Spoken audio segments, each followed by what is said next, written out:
Isang mainit na pagbati sa ating mga masugid na taga-subaybay. Magandang araw sa inyong lahat.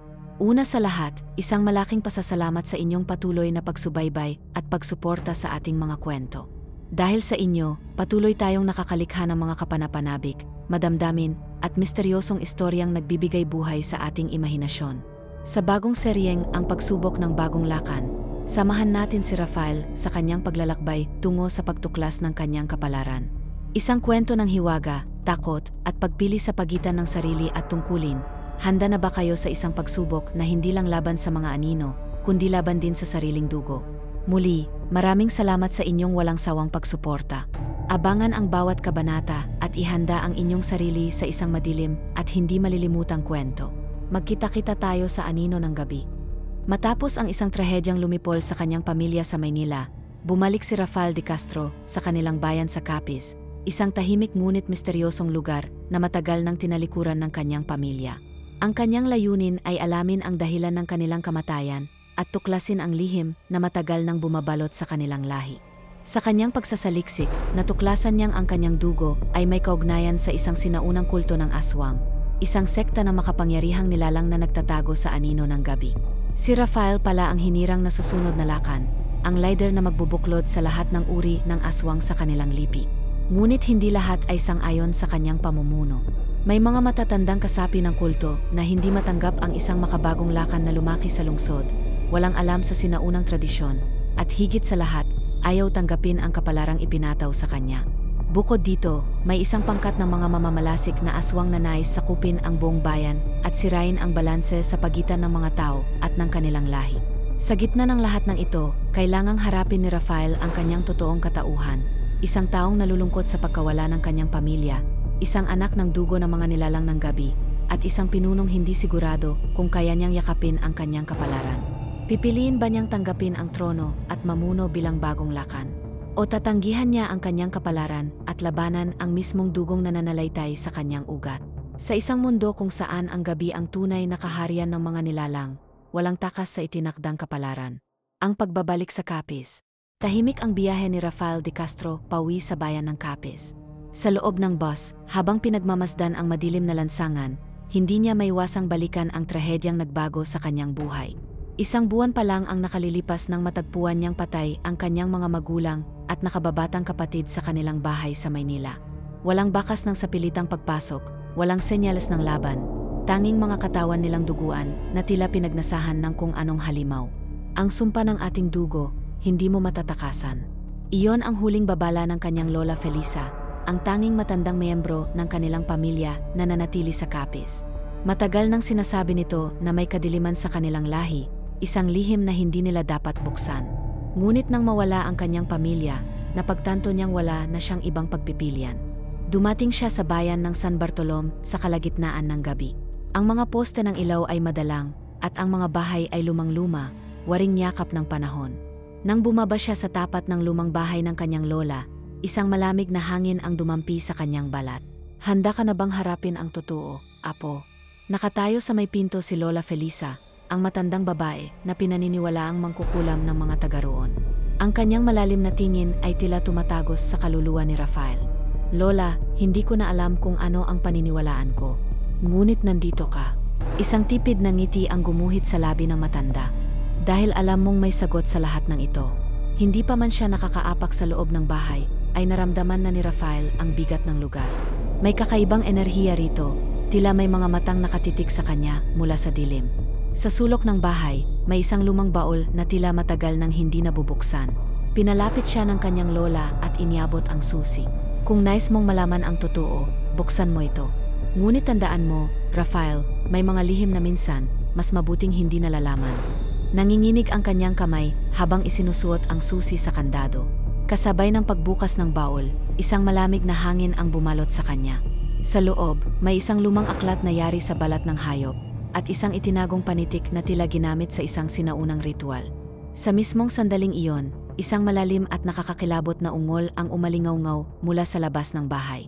Nagtagpo ang tingin nila ng kanyang lola. Dumating na sila. At doon nagsimula ang kanyang pagsubok bilang bagong lakan. Sa sandaling bumukas ang lumang baol, bumalot ang malamig na hangin sa buong silid. Ang madilim na alikabok na bumalot sa lumang aklat ay tila bumubulong sa kanyang pandinig. Hindi niya maintindihan ang wikang isinusulat doon, ngunit ramdam niyang konektado ito sa kanyang pamilya at sa madilim nilang pinagmulan. Hindi pa man niya nasasaliksik ang mga pahina, isang nakakakilabot na ungol ang umalingaw-ngaw sa labas ng bahay. Mabilis siyang napatingin kay Lola Felisa, na agad na pumikit at tila nakikinig sa isang hindi nakikitang boses. Dumating na sila, mahina nitong bulong. Handa ka na bang harapin ang iyong lahi, Apo? Napalunok si Rafael. Hindi pa niya lubos na naunawaan kung anong ibig sabihin ng kanyang pagiging bagong lakan. Hindi siya lumaki sa kapis. Hindi niya alam ang mga paniniwala ng kanilang pamilya. Ang alam lang niya, may mga halimaw sa dilim, at ngayon, gusto nilang makita siya. Isang malakas na katok ang yumanig sa lumang pintuan ng bahay. Hindi isang tao ang nasa kabila. Dahan-dahang lumapit si Lola Felisa sa pinto. Hindi siya natakot. Sa halip, isang makahulugang ngiti ang gumuhit sa kanyang labi. Pumasok kayo, Anya. At doon nakita ni Rafael ang kanyang unang gabing kasama ang itim na kapulungan, ang samahan ng mga sinaunang aswang sa kanilang bayan. Sa loob ng dilim, lumitaw ang 6 na anino. May iba't ibang anyo ang bawat isa. May isang matangkad at payat na ang balat ay tila pinahiran ng uling, isang matandang may mahahabang kuko na parang matatalas na espada, at isang babae na ang matay dilaw at kumikinang sa anino. Ngunit ang isa sa kanila ang talagang bumalot ng takot kay Rafael. Isang lalaking halos sing-edad lang niya. May itim na marka sa kanyang pisngi, at sa kanyang tingin, may hindi may paliwanag na pamilyaridad. Ikaw ang bagong lakan, tanong nito, puno ng pag-alinlangan. Tumango si Rafael, kahit hindi pa niya lubos na naunawaan ang kahulugan ng titulong iyon. Ang matandang babae ang unang lumapit. Ang dugo mo ang nagpapatunay. Hindi mo maaring takasan ang kapalaran mo, iho. Nagpatuloy siya, ang bawat lakan ay may tungkulin. Ikaw ang itinalaga upang mamuno sa lahi natin. Ngunit bago mo tanggapin ang trono, kailangan mong dumaan sa pagsubok. Napakunot noo si Rafael. Anong klaseng pagsubok? Ngumiti ang lalaking kaedad niya, ngunit hindi yon isang masayang ngiti. May halong hamon at pangungutya. Isang pagsubok na magpapakita kung karapat-dapat kang mabuhay o mamatay. Kinabukasan, nagising si Rafael sa isang madilim na gubat. Hindi niya alam kung paano siya napunta roon. Ang huling naalala niya ay ang mga mapanuring titig ng mga kasapi ng itim na kapulungan bago siya nawalan ng malay. Sa paligid niya, walang iba kundi katahimikan. Ngunit alam niyang hindi siya nag-isa. Sa di kalayuan, isang pares ng pulang mata ang kumislap sa loob ng kagubatan. Isang mababang halakhak ang umalingaw-ngaw. Simulan na natin ang pagsubok, lakan. Malamig ang hangin sa kagubatan. Tanging ang ingay ng mga kuliglig at mahihinang huni ng ibon ang maririnig, ngunit sa ilalim ng katahimikan, ramdam ni Rafael na may ibang nilalang sa paligid. Mula sa anino ng mga puno, kumislap ang 2 pulang mata, matatalim, gutom at nagmamasid. Simulan na natin ang pagsubok, lakan. Muling nagsalita ang tinig sa dilim. Hindi pa man nakakagalaw si Rafael, isang mabilis na anino ang sumugod sa kanya. Sa isang iglap, halos hindi siya nakailag nang sumapit ang matatalas na kuko sa kanyang lig. Napaatras siya, bumagsak sa malamig na lupa, habang isang malaking nilalang ang lumitaw mula sa kadiliman. Isa itong nilalang na kalahating tao, kalahating halimaw. Ang katawan nito ay parang pinaghahaluang laman at anino, at sa bibig nitong puno ng matatalas na ngipin, umaagos ang laway na tila nasasabik sa dugo. Aswang, bulong ni Rafael sa sarili. Ito na ang unang pagsubok. Bago pa siya makabangon, muling sumugod ang halimaw. Umilag siya, ngunit masyado itong mabilis. Naramdaman niya ang hapdi ng sugat sa kanyang braso. Tumingin siya sa kamay niya, may 3 malalalim na gasgas mula sa kuko ng aswang. Nag-init ang pakiramdam niya, hindi lang dahil sa sakit, kundi dahil sa kakaibang bagso ng enerhiya na dumaloy sa kanyang katawan. Hindi niya alam kung paano, pero biglang lumabo ang paningin niya, at sa isang iglap, naramdaman niyang gumalaw ang katawan niya sa paraang hindi pa niya nagagawa dati. Mabilis, matulin, malakas. Umilag siya sa ikatlong pag-atake ng halimaw, at sa isang galaw lang, naipagsaklop niya ang kanyang mga kamay sa lig nito at naihagis ito palayo. Bumangga ito sa isang puno, umuga ang mga sanga, at narinig niya ang malalim nitong pag-ungol ng galit. Ano ito? Bakit siya mas mabilis? Mas malakas? Dugong aswang, Rafael. Unti-unti mo nang nararamdaman, hindi ba? Napalingon siya sa likod, at naroon ang lalaking kaedad niya, nakasandal sa isang puno, pinapanood siya. May matalim itong ngiti na tila nag-abang sa susunod niyang gagawin. Sino ka ba? Tanong ni Rafael. Ngumiti ang lalaki. Lian. Pero sa ating lahi, ako ang tinatawag nilang anino ng lakan, ang tagabantay at kalaban mo sa pagsubok. Muling sumugod ang halimaw, ngunit sa pagkakataong ito, mas handa na si Rafael. Ang katawan niya ay tila kusang gumagalaw, ang bawat kilos ay natural na lumalabas mula sa kanyang loob. Umilag siya sa isang mabilis na hampas ng aswang, at sa isang iglap, naibigay niya ang isang malakas na suntok sa dibdib nito. Narinig niya ang pagkalas ng buto sa tama ng suntok niya. Napatigil siya. Hindi siya makapaniwala. Nagawa niya iyon. Kaya niyang lumaban sa isang aswang. Huwag kang mag-alala, hindi mo pa siya pinapatay, sabi ni Lian na nakangisi pa rin. Pero sa susunod, baka dapat tapusin mo na. Tumingin siya kay Rafael na tila sinusukat siya. Dahil ito ang tunay na pagsubok, kung kaya mong maging isang tunay na pinuno ng ating lahi. Hindi lang ito tungkol sa lakas. Kaya mo bang tanggapin ang sarili mong pagiging aswang? Hindi siya nakasagot. Sa harapan niya, naghihingalo ang halimaw, ngunit kahit sugatan, gumagapang pa rin ito papalapit sa kanya. Hindi ito titigil hanggat hindi siya patay.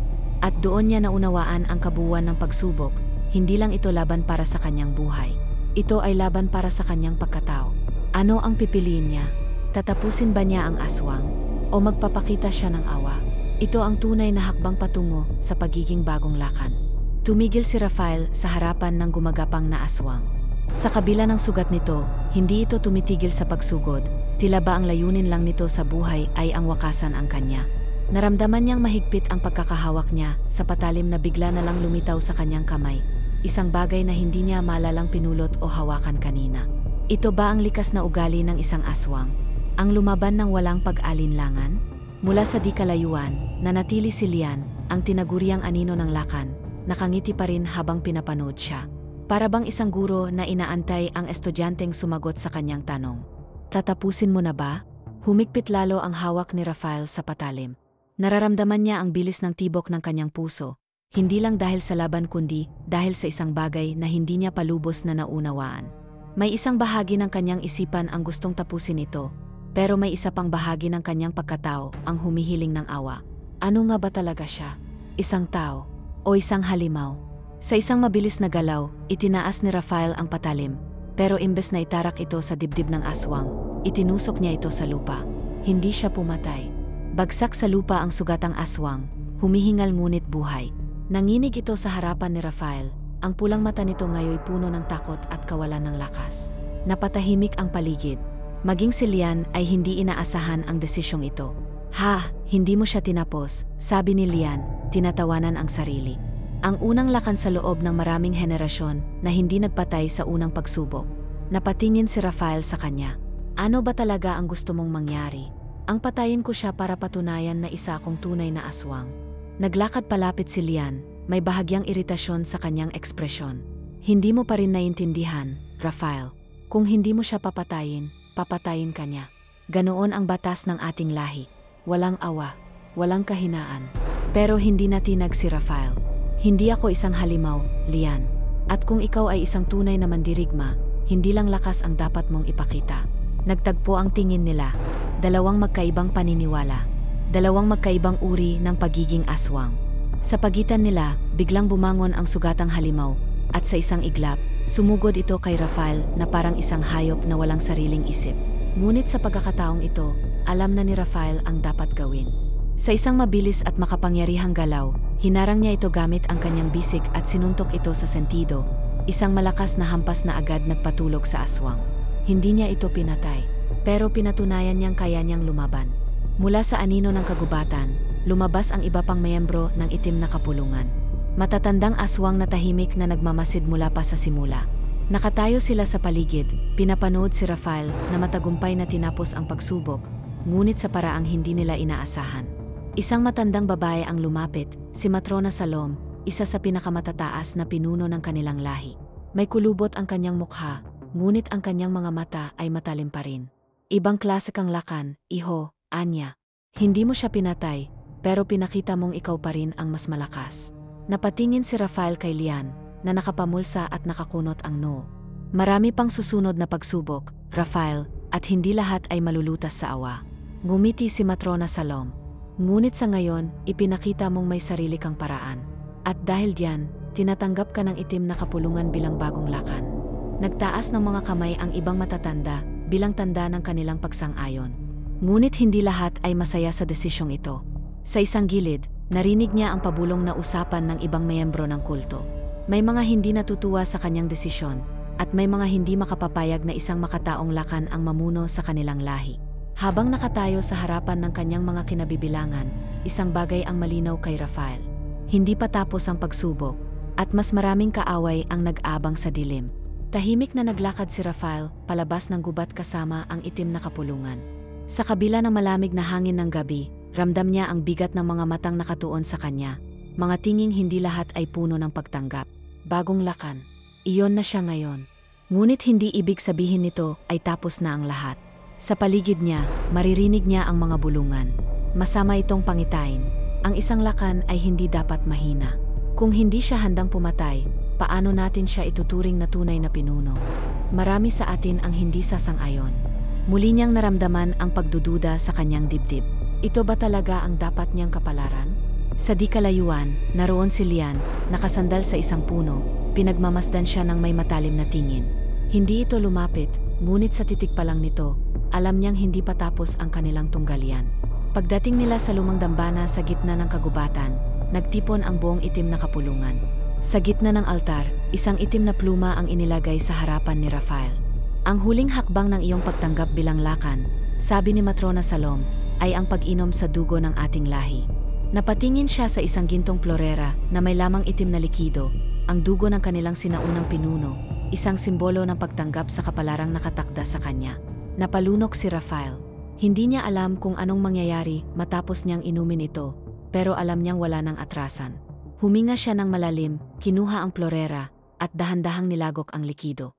Sa sandaling dumaloy ang likido sa kanyang lalamunan, biglang dumilim ang kanyang paligid. Hindi na siya nasa altar. Hindi na siya kasama ng itim na kapulungan. Nasa loob siya ng isang panaginip o bangungot. Sa harapan niya, nakita niya ang isang lalaking kahawig niya, nakadamit ng sinaunang kasuotan, nakatayo sa harap ng isang nag-apoy na nayon. Sa paligid ng lalaki, nakaluhod ang maraming tao, duguan, sugatan, umiyak. At sa likuran ng lalaki, mga nilalang na may pulang mata, kasing dilim ng gabi, naghihintay ng utos. Patayin silang lahat.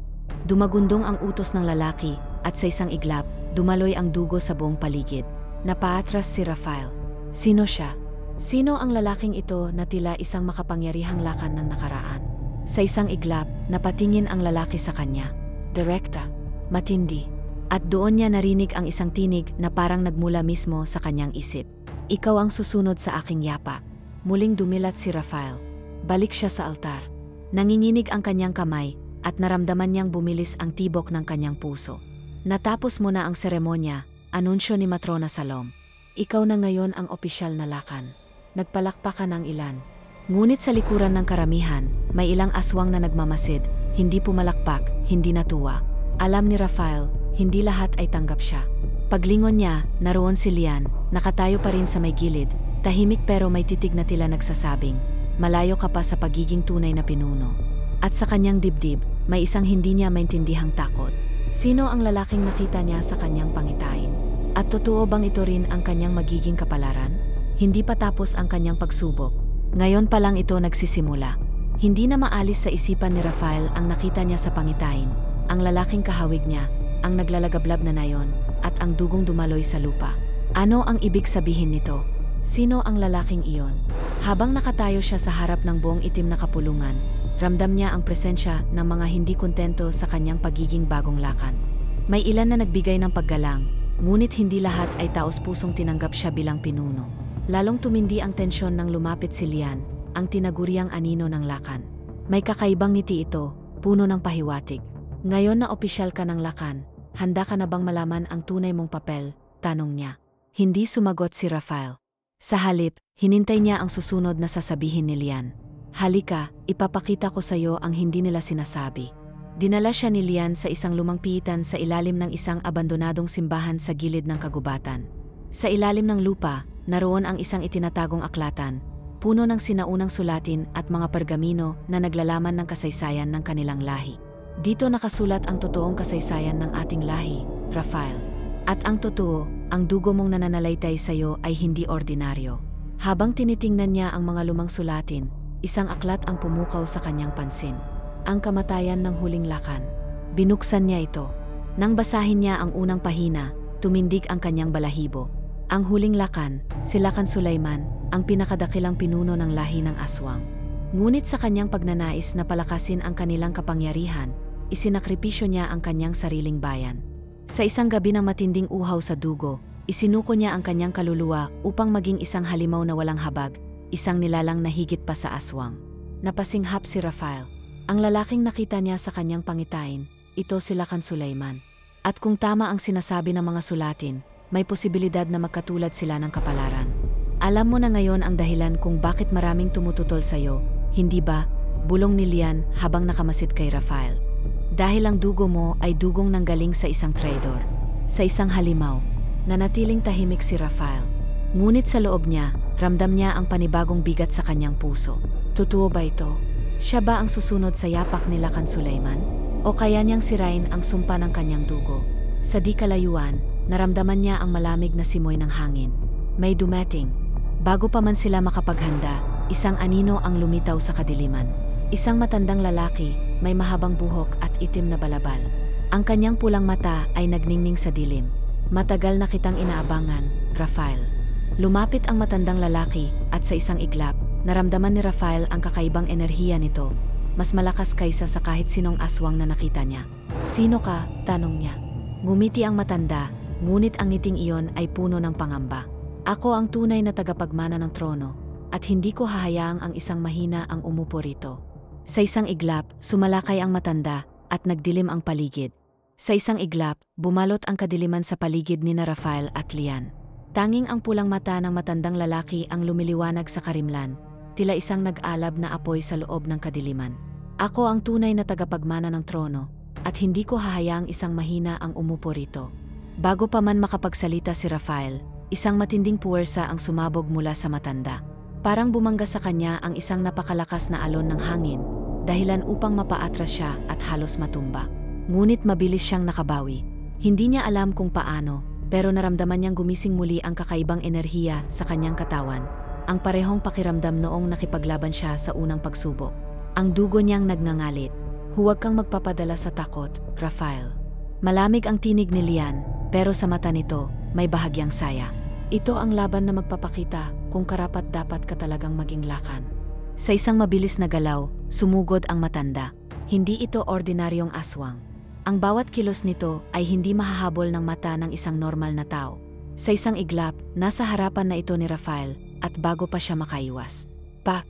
Isang malakas na hampas ng kamay ang tumama sa kanyang dibdib, dahilan upang tumilapon siya sa hangin at bumagsak sa isang haliging bato sa loob ng lumang aklatan. Sumakit ang kanyang likod, pero hindi siya nagpatinag. Tumayo siya, dumugo ang kanyang labi, pero hindi siya umatras. Hindi mo pa rin maintindihan, hindi ba? Anang matanda habang mabagal na naglalakad palapit sa kanya. Ang pagiging lakan ay hindi lamang tungkol sa dugo. Tungkol ito sa tunay na kapangyarihan. Muling naglaho ang matanda sa harapan niya. Napahigpit ang kamao ni Rafael. Hindi ko siya nakikita. Sa isang iglap, naramdaman niya ang isang matalim na kuko na dumaan sa kanyang braso. Isang sugat ang lumitaw, at sumirit ang dugo mula rito. Hindi siya sanay sa ganitong laban. Pero hindi ibig sabihin ay wala siyang laban.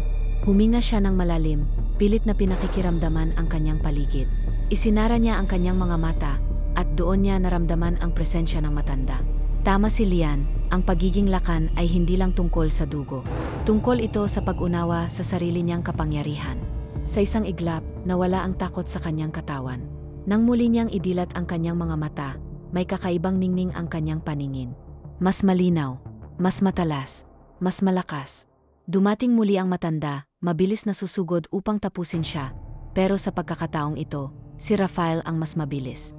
Sa isang iglap, sinabayan niya ang galaw ng matanda, at sa isang napakabilis na suntok, tumama ang kamao niya sa dibdib nito. Boom! Napatalsik ang matanda palayo, bumangga sa isang peder, at sa unang pagkakataon, nakita ni Rafael ang gulat sa mukha nito. Hindi maari, paano mo? Muling naglakad si Rafael palapit. Ramdam niyang unti-unting nagbabago ang kanyang katawan, ang kanyang dugo, gising na. Hindi ako mahina, anya, malamig ang tinig. At hindi mo ako basta-basta matatanggal sa trono ko. Isang mababang halakhak ang lumabas mula sa matanda habang dahan-dahan itong tumayo. Sa kabila ng sugat nito, hindi ito bumigay. Ngunit bago pa ito muling sumugod, isang malakas na boses ang pumuno sa silid. Tama na. Lahat sila napalingon. Mula sa anino, lumabas si Matrona Salom, kasama ang ilang matatandang miyembro ng itim na kapulungan. Ang ekspresyon sa mukha nito ay puno ng bigat.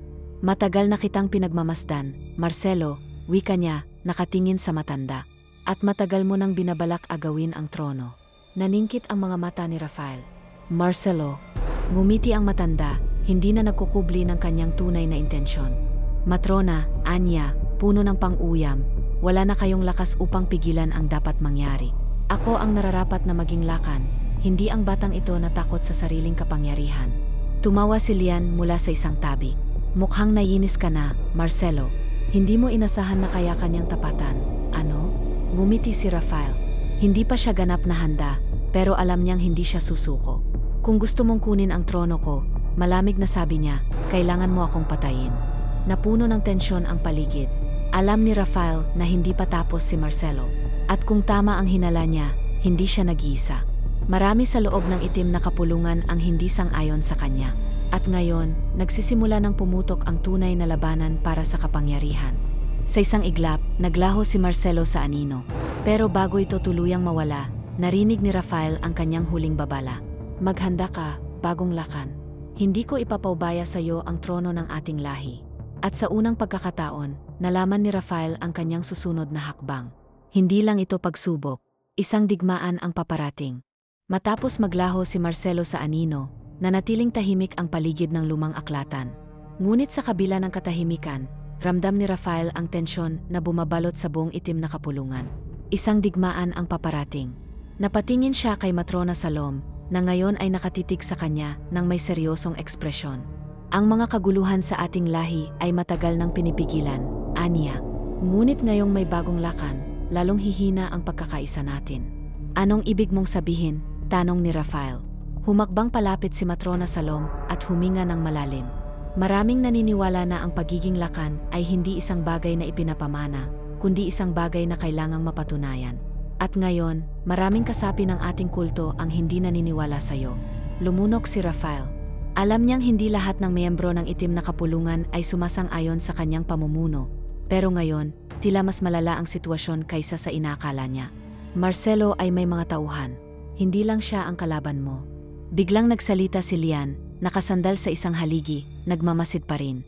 At kung hindi ka maghahanda, baka isang gabi, bigla ka na lang nila itumba bago mo pa magawang ipakita na kaya mong mamuno. Tumahimik si Rafael. Ang pagiging lakan ay hindi lang isang titulo. Isa itong laban upang mapanatili ang trono. Kinabukasan, nagtipon ang mga matapat na kasapi ng kulto sa isang lumang tanggulan sa gitna ng kagubatan. Si Rafael, sa kauna-unahang pagkakataon, ay tumayo sa harapan nila bilang isang tunay na pinuno. Isang malaking digmaan ang paparating, at hindi natin alam kung sino ang kakampi at sino ang kalaban, panimula niya. Ngunit isa lang ang sigurado, hindi natin hahayaang maagaw ang ating tahanan ng isang taong ang nais lang ay kapangyarihan. Sa gitna ng karamihan, may ilan na tumango, ngunit may ilan din na tahimik lang na nakikinig. Ang mga kakampi natin ay dapat nating mapagkakatiwalaan. Itinaas ni Matrona Salom ang kanyang tungkod. Kaya mula ngayon, dapat tayong maghanda sa anuman. Kung nais ng ilan na agawin ang ating lahi, ipakita nating hindi natin ito basta-basta isusuko. Tumingin si Rafael kay Lian. Ano sa tingin mo? Ngumiti ito. Kung gusto mong magtagumpay, kailangan mong malaman kung sino ang tunay mong maasahan. Habang ang itim na kapulungan ay nagsisimulang maghanda, isang di inaasahang bisita ang dumating. Isang sugatang aswang ang bumagsak sa harapan ng kampo. Nangingisay ito, puno ng sugat, at tila may isang malakas na puwersang umatake rito. Marcelo, papunta na siya, may dala siyang isang bagay, isang halimaw. Humihingal itong bumulong bago tuluyang mawalan ng malay. Napatingin sina Rafael, Matrona Salom, at Lian sa isa't isa. Isang halimaw. Ano ang ibig sabihin nito? Mula sa kagubatan, isang malakas na alingawngaw ang yumanig sa lupa. Isang mababang ungol ang bumalot sa paligid. At sa malayo, mula sa anino ng kagubatan, lumabas ang isang nilalang na hindi pa nila nakita noon. Malaki, mas mataas pa sa isang tao. Ang balat nito ay kulay abo, at ang mga mata nito ay kumikinang ng matingkad na pula. Ngumiti si Lian. Mukhang hindi lang tao ang dala ni Marcelo. Nagpatawag din siya ng halimaw. Humakbang si Rafael palapit, hindi natinag sa takot. Kung gusto niya ng digmaan, ibibigay natin sa kanya. Mula sa kadiliman ng kagubatan, lumabas ang halimaw na dala ni Marcelo, isang nilalang na higit pa sa isang ordinaryong aswang. Mas malaki ito kaysa sa isang tao, halos double ng laki ng karaniwang mandirigmang aswang. Ang balat nito ay kulay abo, matigas na parang bato, at ang mata nitong pulang-pula ay naglalagablab sa ilalim ng dilim. Sa isang iglap, umungol ito ng malakas, dahilan upang manginig ang lupa. Ano yan? Sigaw ng isa sa mga kasapi ng itim na kapulungan. Napansin ni Rafael ang takot sa mukha ng iba. Hindi ito isang ordinaryong kalaban. Mula sa malayo, lumabas mula sa anino si Marcelo, nakangiti ng mapanukso habang nakatayo sa isang sanga ng matandang puno. Ito ang patunay na ako ang tunay na dapat na maging lakan, aniya. Samantalang ikaw, Rafael, hindi ka pa rin handa. Napatingin si Rafael kay Lian, na ngayon ay nakamasidlang, tila nag-abang ng gagawin niya. Hindi siya pwedeng umatras. Sa isang iglap, sumugod ang halimaw, mas mabilis ito kaysa sa inaasahan ni Rafael. Ang mga matatalim nitong kuko ay dumaan sa hangin, halos muntikan siyang tamaan. Mabilis siyang umatras, ngunit hindi ito tumigil. Para itong isang gutom na hayop, walang ibang nais kundi ang kanyang dugo. Isang malakas na suntok ang binitiwan ng halimaw, dahilan upang lumipad si Rafael palayo at bumagsak sa lupa. Napakalakas nito. Nang tumayo siya, napansin niyang may dugo sa kanyang labi. Mula sa malayo, narinig niya ang tawa ni Marcelo. Huwag kang magpapatama diyan, Rafael. Baka mawala na agad ang lakan bago pa magsimula ang tunay na labanan. Humigpit ang kamao ni Rafael. Hindi siya maaring magpatalo. Huminga siya ng malalim, nararamdaman ang init ng dugo niya sa kanyang katawan. Ito ang oras para gamitin ang kapangyarihan niya. Sa isang iglap, tumigil ang mundo sa paningin ni Rafael. Naramdaman niya ang kakaibang bagso ng enerhiya sa kanyang katawan. Parang nagising ang isang bagay sa loob niya, isang kapangyarihang hindi pa niya nagagamit noon. Nang muling sumugod ang halimaw, siya na ang sumalubong dito. Mabilis siyang kumilos, naiwasan ang bawat suntok, at sa isang galaw lang, tumama ang kanyang kamao sa tagiliran ng halimaw. Boom! Sa unang pagkakataon, napatras ang halimaw, tila nasaktan sa kanyang suntok. Nagtagpo ang tingin nila ni Marcelo. Kita sa mukha nito ang bahagyang gulat. Hindi lang siya basta isang lakan.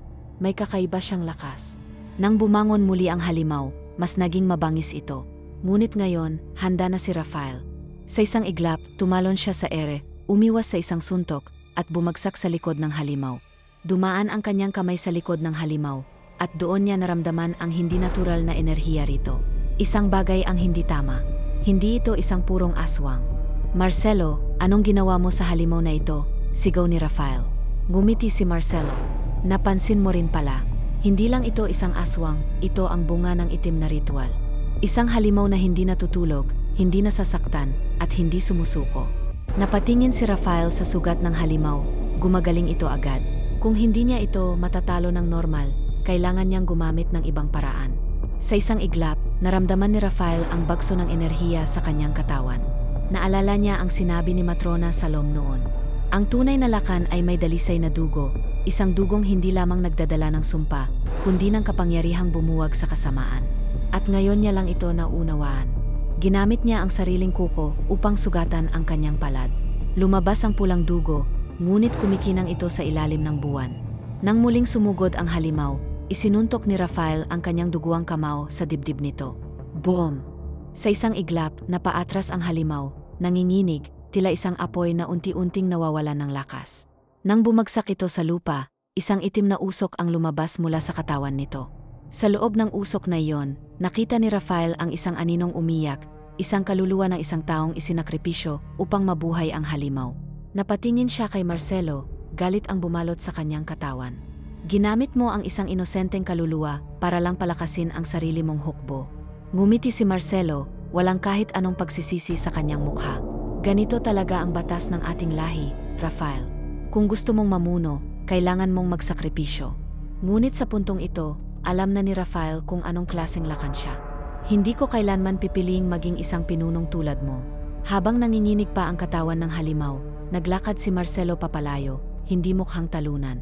Sa halip, parang may iniisip pa siyang mas malaking plano. Akala mo ba tapos na ito? Bulong niya bago lumubog sa anino. Nang mawala na si Marcelo, tumakbo ang ilan sa mga kasapi ng itim na kapulungan papunta kay Rafael. Nakita nila kung paano niya tinalo ang halimaw at paano niya pinakita ang tunay na kapangyarihan ng isang lakan. Sa unang pagkakataon, marami ang yumuko sa kanya. Mabuhay ang bagong lakan, sigaw ng ilan. Ngunit sa loob ng puso ni Rafael, alam niyang hindi pa tapos ang laban. Si Marcelo ay hindi susuko ng ganun lang. At kung tama ang hinala niya, may mas malaki pa itong binabalak. Sa gitna ng mga sigaw ng mabuhay ang bagong lakan, nanatiling nakapako ang tingin ni Rafael sa kawalan. Ang mga sugat niya ay unti-unting naghihilom, ngunit ang bigat sa kanyang dibdib ay hindi nawawala. Nanalo siya sa laban, pero hindi sa digmaan. Nakita niya kung paano umatras si Marcelo, hindi bilang talunan, kundi bilang isang taong may mas malaking binabalak. Hindi pa ito tapos. Mabilis na lumapit si Matrona Salom sa kanya, nakatingin ng may paghanga ngunit may halong pag-alala. Ipinakita mo na ikaw ay tunay na lakan, Rafael, anya. Ngunit hindi ito ang katapusan ng iyong pagsubok. Si Marcelo ay matagal nang may mga kasabwat at hindi siya titigil hanggat hindi kanya natatanggal sa trono. Tumango si Rafael.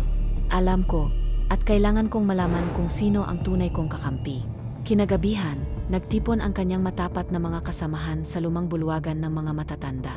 Sa harapan niya ay sina Lian, Matrona Salom, at ilang matatandang kasapi ng kulto na nananatiling tapat sa kanyang pamumuno. Dapat tayong maghanda, panimula ni Rafael. Hindi lang laban kay Marcelo, kundi laban sa mga traidor na nasa loob mismo ng ating kapulungan. Mula sa anino ng bulwagan, isang lalaki ang lumapit, isang matandang aswang na may malalim na peklat sa mukha. Alam namin kung sino ang ilan sa mga tauhan ni Marcelo, anya. May mga nagtuturo sa kanila, at sigurado kaming may isang grupo ng mga aswang na lihim na kumikilos para sa kanya. Napatingin si Rafael kay Lian. Ano sa tingin mo? Ngumiti ito. Ang ibig sabihin lang niyan, Rafael, may mga ahas sa paligid mo. At kailangan mong tukuyin kung sino ang mga dapat mong putulin bago sila lumason sa buong kulto. Hindi na nag-alinlangan si Rafael. Kailangan niyang kumilos. Habang nag-usap ang kanyang mga matatapat na kasapi, lumapit si Matrona Salom at inabot sa kanya ang isang balumbon ng sinaunang sulat. Basahin mo ito, sabi niya. Nakatala rito ang mga nakaraang digmaan ng ating lahi at kung paano tayo muntikang mawasak noong 1,000 taon na ang nakalilipas. Bumuntong hininga si Rafael bago binuksan ang balumbon. Nang una niyang makita ang nakasulat doon, nanginig ang kanyang katawan. Dahil sa unang pahina, may isang pangalan na bumungad sa kanya, isang pangalan na hindi niya inaasahang babanggitin muli. Lakan Sulaiman, ang lalaking nakita niya sa kanyang pangitain. Ang Lakan Sulaiman, siya ang naging dahilan ng ating pagkalagas noon, ani Matrona Salom. Ngunit ang hindi mo alam, Rafael, may isang bagay na naiwan sa kanya na hanggang ngayon ay buhay pa rin. Napakunot noo si Rafael. Ano yon? Nagpalitan ng tingin ang matatanda bago nagsalita ang lalaking may peklat. Ang kanyang dugo. Nabigla si Rafael. Anong ibig sabihin niyo? Huminga ng malalim si Matrona Salom bago nagpatuloy. Sa kanyang pagbagsak, isang huling ritual ang isinagawa upang hindi tuluyang mawala ang kanyang kapangyarihan. Isang sagradong dugo ang iniwan niya sa lahi natin, isang dugong kayang bumuhay ng isang bagong lakan o isang bagong halimaw. Nanlamig si Rafael. Dugo. Ang dugo niya mismo. Biglang nagsalita si Lian, na nakangiti ngunit halatang may tensyon sa kanyang tinig. Kung tama ang iniisip ko, may posibilidad na si Marcelo ay hindi lang naghahabol ng trono. Gusto niyang makuha ang natitirang dugo ni Lakan Sulaiman upang palakasin ang sarili niya. Kung makuha ni Marcelo ang sagradong dugo, baka hindi na nila ito kayang labanan. Muli, napuno ng bigat ang loob ni Rafael. Hindi lang pala niya pinoprotektahan ang trono. Pinoprotektahan niya ang buong kulto mula sa kapangyarihang maaring lumamon sa kanila. Ang huling babala. Isang malakas na alon ng hangin ang dumaan sa silid. Sa isang iglap, may isang anino ang lumitaw sa gitna ng kanilang pagpupulong. Isang babae, may mahahabang buhok at puting mata, isang manghuhula. Lahat sila napatigil nang magsalita ito. Dumating na ang oras ng kaguluhan, bagong lakan. Ang trono mo ay may 2 landas, isa patungo sa kapayapaan at isa patungo sa pagkawasak. Dahan-dahang lumingon ang babae kay Rafael. Piliin mo ng mabuti dahil sa dulo ng digmaan. Bumigat ang boses nito at bumakas ang takot sa mukha ng matatanda. Isa lang sa inyo ni Marcelo ang mabubuhay. Muling nanahimik ang silid. Ngunit sa loob ni Rafael, isang bagay ang sigurado. Malapit na ang huling laban at wala nang atrasan. Tahimik na bumalot ang bigat ng hula sa loob ng bulwagan. Isa lang sa kanila ni Marcelo ang mabubuhay. Hindi na bago kay Rafael ang panganib, pero ngayon, mas nararamdaman niya ang bigat ng kanyang kapalaran. Ang laban na ito ay hindi lang tungkol sa pagiging lakan, tungkol ito sa mismong buhay niya. Tumindig si Matrona Salome, pinagmamasdan ang manghuhulang biglang nagpakita. Nasaan ang dugo ni Lakan Sulaiman? Tanong niya. Lumingon ang babae kay Rafael, ang kanyang maputing mata ay tila bumabasa sa kanyang kaluluwa. Ang dugong hinahanap ninyo ay nasa loob ng itim na kuweba. Isang lugar na hindi basta napupuntahan kahit ng pinakamalalakas na aswang. Ang itim na kuweba ay isang sinaunang libingan ng mga naunang lakan, isang banal na lugar kung saan itinatago ang mga lihim ng kanilang lahi. Kung tama ang hinala natin, ani Lian, tiyak na alam na rin ito ni Marcelo. At kung gusto niyang makuha ang dugo, siguradong papunta na rin siya roon. Tumango si Rafael. Hindi nila maaring hayaang mahulog sa maling kamay ang kapangyarihan ng sagradong dugo. Hindi tayo dapat mag-aksaya ng oras, Anya. Pupunta tayo roon at sisiguraduhin kung hindi ito makukuha ni Marcelo. Bago pa sila makaalis, lumapit ang manghuhula kay Rafael. Bagong lakan, Anya, kapag natagpuan mo ang sagradong dugo, kailangan mong piliin kung paano ito gagamitin. Napakunot noo si Rafael. Ano ang ibig mong sabihin? Mula sa kanyang balabal, inilabas ng babae ang isang maliit na sisidlan na yari sa itim na bato. Isang lalagyan ng dugo. Ito ang magiging sisidlan ng kapangyarihan, paliwanag niya. Ngunit tandaan mo ito, Lakan, ang dugo ay maaring gamitin sa dalawang paraan, upang pagalingin o upang patayin. Nanginig ang kamay ni Rafael habang tinanggap ang sisidlan. Pagalingin o patayin. Ano ang dapat niyang piliin? Matapos ang mahabang paglalakbay, narating nila ang itim na kuweba. Nakatago ito sa ilalim ng isang lawa na natatakpan ng ulap, isang lugar na halos hindi mapasok ng sinumang aswang ng walang basbas ng mga matatanda. Ngunit pagdating nila, may kakaiba silang napansin. Box ang pasukan. Nagtagpo ang tingin ni Rafael at Lian. Huli na tayo, Anya. Nakapunta na rito si Marcelo. Mabilis silang pumasok sa loob. Sa loob ng kuweba, bumungad sa kanila ang isang malawak na silid na puno ng mga sinaunang ukit sa dingding, mga larawang nagpapakita ng kasaysayan ng kanilang lahi, mula sa unang lakan hanggang sa pagbagsak ni Lakan Sulaiman. Sa gitna ng silid, may isang altar na yari sa itim na bato, at sa ibabaw nito, isang gintong florera na naglalaman ng dugo. Pero bago pa makagalaw si Rafael, boom! Isang malakas na alon ng enerhiya ang bumalot sa paligid, dahilan upang mabitawan niya ang kanyang sandata. Sa kabilang dulo ng kuweba, mula sa anino, lumitaw si Marcelo. Ngumiti ito. Mukhang dumating ka rin, Rafael. Pero pasensya na, nauna na akong kumuha ng gusto ko.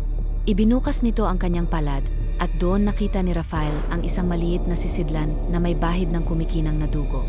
Nakuha na niya ang sagradong dugo. Kailangan nating pigilan siya, sigaw ni Lian. Ngunit bago pa sila makagalaw, itinapon ni Marcelo ang isang pulbos sa lupa. Sa isang iglap, bumangon mula sa anino ang tatlong halimaw na katulad ng nilabanan ni Rafael noon, mga nilalang na nilikha gamit ang itim na ritual. Ayokong patayin ka agad, Rafael, anang Marcelo. Pero kung gusto mong labanan ako, kailangan mo munang dumaan sa kanila. Mabilis na sumugod ang mga halimaw. Isa laban sa tatlo. Lian, kayo na ang bahala sa kanila, utos ni Rafael. Si Marcelo ay akin. Ngumiti si Marcelo. Mabuti. Mas gusto kong tapusin ka nang ako mismo ang gumagawa. At sa isang iglap, naglaho ang dalawa sa anino. Nagising ang buong kuweba sa pagsabog ng enerhiya. Ang huling laban para sa trono ng Lakan ay nagsimula na. Mula sa anino, mabilis na sumalakay si Marcelo.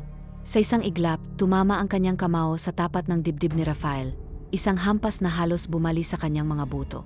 Boom! Tumilapon si Rafael paatras, bumangga sa isang lumang haligi ng kuweba. Napakalakas na niya. Pakiramdam ni Rafael, bumigat ang hangin sa paligid. Iba na ang Marcelo na kaharap niya ngayon. Sa kanyang harapan, nakangiti si Marcelo, hawak pa rin ang maliit na sisidlan ng sagradong dugo. Ngunit ngayon, umilaw na ito, kumikislap ng isang madilim na pulang liwanag. Ramdam mo ba, Rafael, ang tunay na kapangyarihan ng ating lahi? Dahan-dahang itinaas ni Marcelo ang sisidlan, at sa isang iglap, inubos niya ang laman nito. Isang nakakabinging alingawngaw ang pumuno sa buong kuweba. Napahawak si Rafael sa lupa nang maramdaman niya ang matinding enerhiyang bumalot sa paligid. Ang katawan ni Marcelo ay biglang nabalot ng itim na usok, at ang kanyang balat ay tila nagdilim, nagbabago, para siyang nilalamon ng mismong kapangyarihang kanyang ininom. Sa loob ng usok, nakita ni Rafael ang anyo ng isang lumang anino, ang imahe ng isang mandirigmang may pulang mata, isang nilalang mula sa kanyang mga pangitain. Lakan Sulaiman. Hindi lang basta dugo ang nakuha ni Marcelo, nakuha rin niya ang kaluluwa ng isang dating lakan. At ngayon, nagising na ang isang nilalang na matagal nang dapat nakalibing sa kasaysayan. Sa isang iglap, bumukas ang pulang mata ni Marcelo. Ngayon, hindi na ito ang dating Marcelo. Ngayon, isa na siyang bagay na hindi dapat lumakad muli sa mundong ito. Tapos na ang panahon mo, Rafael. Ako na ang tunay na lakan. Sa isang iglap, naglaho siya sa anino. Mabilis na umatras si Rafael, pilit hinahanap ang kanyang kalaban. Ngunit bago pa siya makagalaw, isang napakalakas na suntok ang tumama sa kanyang likod. Pakiramdam niya ay nagkabitak-bitak ang kanyang katawan. Napahandusay siya sa lupa, halos hindi makahinga. Masyado kang mahina, Rafael. Sa isang iglap, lumitaw sa harapan niya si Marcelo, hawak siya sa lig at itinaas na parang laruan. Alam mo ba kung bakit ka matatalo? Bulong nito. Dahil ikaw ay takot. Takot mong tanggapin ang tunay na kapangyarihan ng isang lakan. Humigpit ang pagkakahawak ni Marcelo sa kanyang lig. Unti-unti siyang naubusan ng hangin. Ipapakita ko sa iyo kung ano ang tunay na kapangyarihan. Itinaas ni Marcelo ang isang kamay, at mula sa kanyang mga palad, lumabas ang isang itim na apoy, ang apoy na galing sa dugo ni Lakan Sulaiman. Paalam, Rafael. Bago pa tumama ang atake, isang matinding liwanag ang bumalot kay Rafael. At sa isang iglap, nagising ang tunay niyang kapangyarihan. Sa loob ng kanyang isipan, nakita ni Rafael ang isang kakaibang lugar, isang puting espasyo na walang hangganan. Sa kanyang harapan, may isang figura, isang lalaking may gintong mata at nakasuot ng lumang kasuotan ng mga sinaunang lakan. Rafael. Nanlamig siya. Hindi niya kailangang tanungin kung sino ito. Lakan Sulaiman. Ngumiti ang figura, ngunit hindi ito isang masayang ngiti. Ibinigay ko ang aking dugo upang magkaroon ng bagong simula ang ating lahi, pero ginagamit ito ng isang taong hindi dapat humawak nito. Napatingin si Rafael sa kanyang sariling kamay. Ang kanyang katawan ay kumikislap sa isang kulay ginto at pula, isang mas makapangyarihang enerhiya na bumabalot sa kanya. Ngumiti si Lakan Sulaiman. Ibinigay ko ang aking dugo hindi upang sirain ang ating lahi, kundi upang protektahan ito. Dahan-dahang lumapit ito kay Rafael at inilagay ang kanyang kamay sa kanyang dibdib. Ngayon, ipapasa ko sa iyo ang tunay na kapangyarihan ng isang lakan. Sa isang iglap, bumalik ang kanyang ulirat. Sa loob ng kuweba, bumangon si Rafael mula sa lupa. Ang kanyang katawan ay kumikinang ng gintong liwanag at ang kanyang mga mata ay nag-apoy sa pulang enerhiya. Napalunok si Marcelo. Ano to? Ngunit hindi na siya nakapagsalita. Sa isang iglap, si Rafael naman ang nawala sa anino. Wala ka ngayong matatakasan, Marcelo. Boom! Isang napakalakas na suntok ang tumama sa dibdib ni Marcelo. Tumilapon siya sa air at bumagsak sa bato, napasigaw sa sakit. Bago pa ito makatayo, lumitaw si Rafael sa harapan niya, at sa isang iglap, tinuhog niya ang kanyang kamao sa dibdib ng kalaban. Dugo! Napatingin si Marcelo sa kanya, hindi makapaniwala. Hindi maari. Tapos na ang panahon mo, Marcelo, malamig na bulong ni Rafael.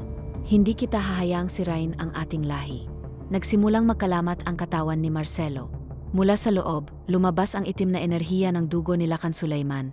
Pilit na winawasak ang katawan ng hindi karapat-dapat na humawak nito. Napasigaw si Marcelo sa sakit. Ito ang dapat mangyari. Ako ang dapat maghari. Ngunit wala nang makakapigil sa kanyang pagbagsak. Sa isang iglap, nilamon siya ng sariling kapangyarihan. Isang huling sigaw. At pagkatapos, wala na siyang iniwang bakas. Tumayo si Rafael, humihingal. Muli niyang tiningnan ang kanyang kamay, hindi na ito kumikinang, bumalik na sa normal. Sa likuran niya, lumapit si Lian at ngumiti. Mukhang ikaw na talaga ang lakan ngayon, Rafael. Napatingin siya sa paligid. Wala na si Marcelo. Tapos na ang digmaan. Huminga siya ng malalim, nararamdaman ang bigat ng bagong responsibilidad sa kanyang balikat. Ngunit hindi na siya nagdadalawang isip. Dahil siya na ang tunay na lakan. At simula ngayon, ipapakita niyang hindi takot sa dilim ang kanilang lahi, dahil siya mismo ang liwanag sa loob nito. Isang buwan matapos ang pagbagsak ni Marcelo, unti-unting bumalik sa normal ang sigla ng itim na kapulungan. Ang mga kasapi na minsang nag-alinlangan sa kanyang pamumuno ay ngayon ay buong pusong yumuko sa kanya bilang tunay na lakan. Ngunit sa kabila ng katahimikang bumalot sa kanilang lahi, alam ni Rafael na hindi ito ang katapusan ng lahat. Nakatayo siya sa lumang altar ng kanilang mga ninuno, nakatingin sa malawak na kagubatan na bumabalot sa kanilang teritoryo. Sa likuran niya, lumapit si Lian, nakangiti ngunit may bahid ng pangungutya. "Ano ang iniisip mo, Lakan?" tanong niya. Hindi sumagot agad si Rafael. Dumaan ang malamig na hangin, at sa isang iglap, muling bumalik sa kanyang alaala ang huling laban nila ni Marcelo, ang kapangyarihang muntik ng lumamon sa kanilang lahi. Ang sagradong dugo ni Lakan Sulaiman. "May isang bagay pa tayong hindi natatapos," sagot ni Rafael matapos ang mahabang katahimikan. "Ang dugo ni Lakan Sulaiman, hindi natin alam kung tuluyan na itong nawala." Napangiwi si Lian. "Ano ang ibig mong sabihin?" Humigpit ang kamao ni Rafael. Ramdam niya pa rin ang enerhiyang naiwan sa kanya. Hindi niya ininom ang dugo, ngunit may bahagi nito ang tila dumaloy sa kanyang sariling katawan. May posibilidad na may iba pang naghahanap ng kapangyarihang iyon. Lumapit sa kanila si Matrona Salom, ang pinakamatandang kasapi ng kulto, na ngayon ay may hawak na isang sinaunang aklat. "Matagal nang may mga naghahangad ng kapangyarihan ng ating lahi," aniya. Si Marcelo ay hindi ang una, at hindi rin siya ang huli. Dahan-dahang binuksan ni Rafael ang aklat. Sa loob nito, may mga lumang sulatin tungkol sa mga sinaunang nilalang na tulad nila, mga aswang na may kakayahang lumampas sa anino, ngunit mayroon ding mga ibang nilalang na mas matanda pa sa kanilang lahi. "Kung tama ang iniisip ko, hindi lamang sa itim na kapulungan umikot ang ating kasaysayan," aniya. "May ibang mga nilalang, at may ibang mga kaaway na darating." Tumango si Matrona Salom. "At ngayon, ikaw na ang may tungkulin upang protektahan ang ating lahi." Sa malayo, nakita ni Rafael ang liwanag ng papasikat na araw. Mula noon, ang kanilang lahi ay tinuruan na matakot sa araw. Ngunit ngayon, hindi na siya natatakot, dahil siya na ang bagong Lakan. At handa na siyang harapin ang anumang panganib na darating. Wakas, sa lahat ng sumubaybay sa kwento ni Rafael, ang bagong Lakan, isang taos-pusong pasasalamat sa inyo. Maraming salamat sa inyong walang sawang suporta, sa bawat pakikinig, paghihintay, at pakikisama sa laban niya upang ipagtanggol ang kanyang trono. Ang kwentong ito ay hindi lamang tungkol sa lakas, kundi tungkol din sa pagtanggap ng sarili, pagpili ng tamang landas, at pagsasakripisyo para sa mga mahalaga sa buhay. Ngunit tandaan, hindi rito nagtatapos ang ating paglalakbay. Kung gusto ninyong magpatuloy pa tayo sa mas marami pang misteryo, laban, at hindi malilimutang kwento, huwag kalimutang mag-like, mag-share, at mag-subscribe sa aking channel. I-click ang subscribe para updated ka sa susunod na kwento. Like kung nagustuhan mo ang kwento. Share at comment ang inyong paboritong eksena. Marami pang kwentong darating, kaya magkita-kita tayong muli sa susunod na kabanata ng ating mga kwento ng hiwaga at dilim.